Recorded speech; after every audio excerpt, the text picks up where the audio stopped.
Hey guys, welcome back to the channel. So today I want to kind of go over and just kind of talked about with you guys a topic that I kind of been seeing going around within the community a bit, which is basically the topic of, well, not SR, but rank inflation, essentially.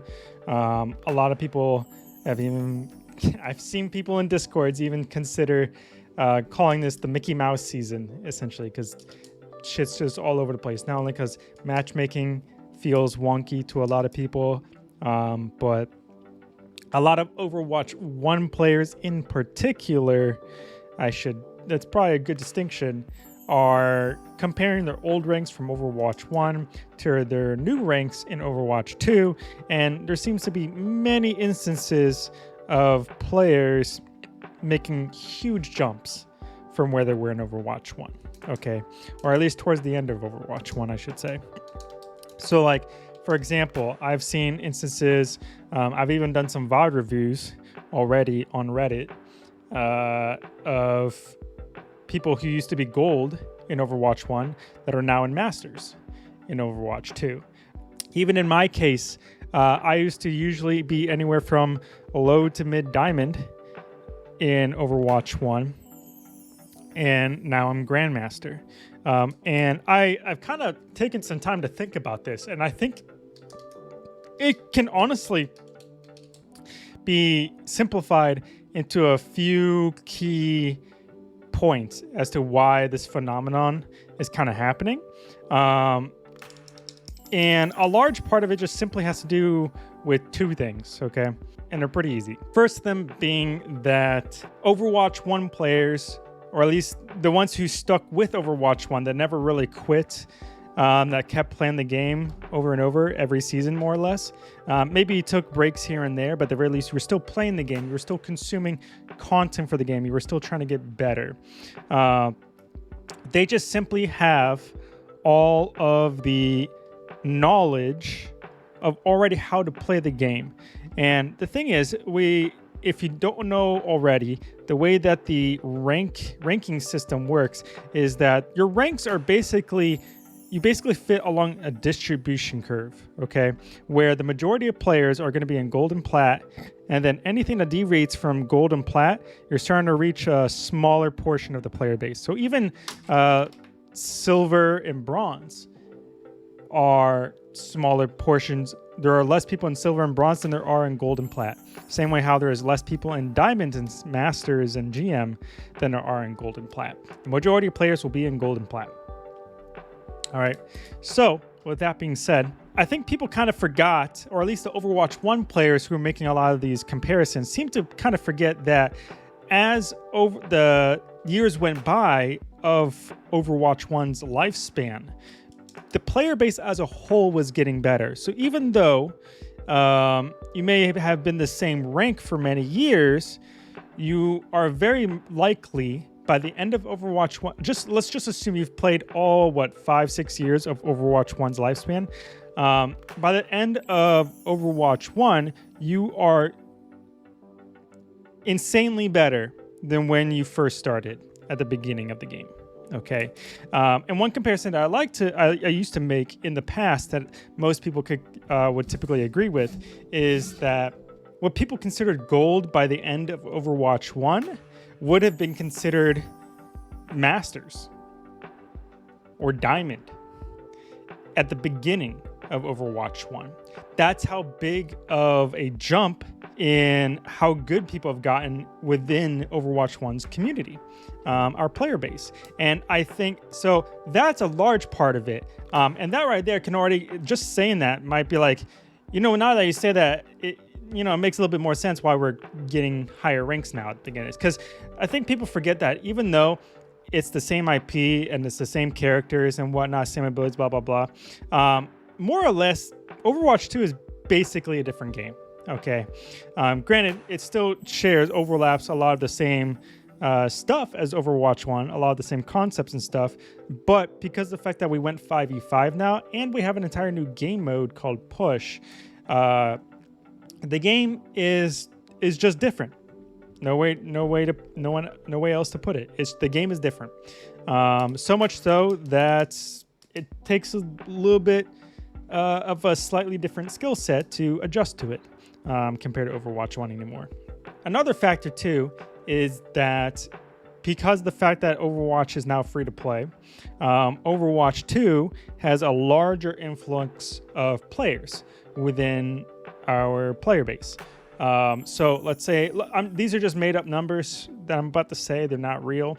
I don't know the actual numbers, but I know it's improved significantly. Let's say there might have been 10 million players that played Overwatch 1 by the end of Overwatch 1.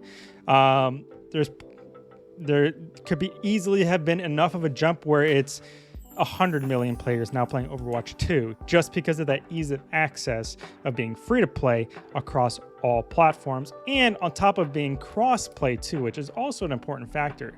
Everybody on every console can play with each other, and I think that's a great thing. But simply because of the fact that we have a larger player base now too, the way that our ranks work, because our ranks are along a distribution curve, the best way to put it is that the best way to think about it is like Diamond typically consists of the top 10% of the player base. Masters typically consists of the top 1% of the player base. And then GM and higher is less than 1% of the player base or in those ranks. And then same way with silver and bronze. Okay. Silver, you're within the bottom 10% of the player base, and bronze, you're within the bottom 1% of the player base, essentially. That's the best way to put it.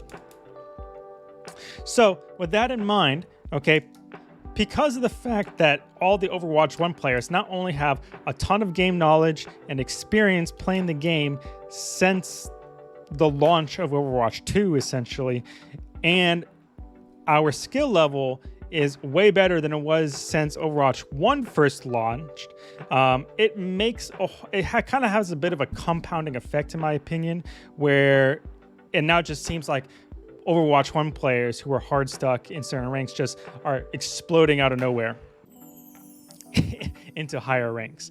One thing I forgot to say too in regards to 5v5 is that 5v5 is way easier to understand how to play the game compared to 6v6.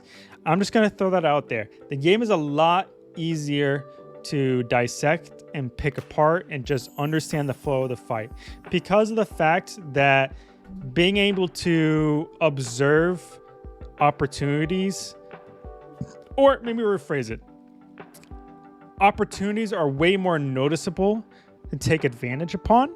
They're not small windows anymore like they used to be in Overwatch 1, because we had two tanks to kind of cover for each other. We have wider windows of opportunity to take advantage of or get punished for our mistakes.